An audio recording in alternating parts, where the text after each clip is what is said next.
ভিডিওটা একটু important video আছে, প্লিজ ভিডিওটা পুরো এন্ড পর্যন্ত দেখিও। আমরা সোসাইটির মধ্যে বর্তমানে বহুত বড় একটা প্রবলেম হইল নেশা, এডিকশন। স্পেশালি আজকালকের ইউথের মধ্যে বহুত ধরনের নেশার এডিকশন হয়ে পড়ছে, বহুত মানুষ নেশার এডিক্টেড হয়ে গেছে বা বহুত এখনো স্টার্টিং করে।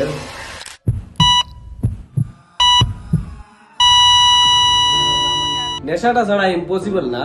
আজকে আমি ড্রাগ পয়েন্ট রিহ্যাবিলিটেশন সেন্টারে আইয়া রবীন্দ্র রাজদার শেয়ারিং শুনে বুঝতে পারছি যে নেশাটা ছাড়া পসিবল।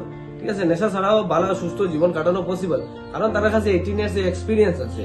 তা আমি সমাজে মেসেজটা দিতে চাই যে আপনারা পারফেক্ট জায়গাতে প্রপার ট্রিটমেন্ট করাই, কারণ তার কাছে 18 ইয়ার্স এর প্র্যাকটিক্যাল এক্সপিরিয়েন্স আছে ভালো থাকার। ড্রাগ পয়েন্ট রিহ্যাবিলিটেশন সেন্টারের রিকভারি পার্সেন্টেজ অনেক বেশি। Thank you Ravi and Rajda and their whole team. They are doing such a good work. Address টা হলো Rangpur near first petrol pump opposite Shiv Mandir Paramount school lane. Say no to drugs. Say no to drugs.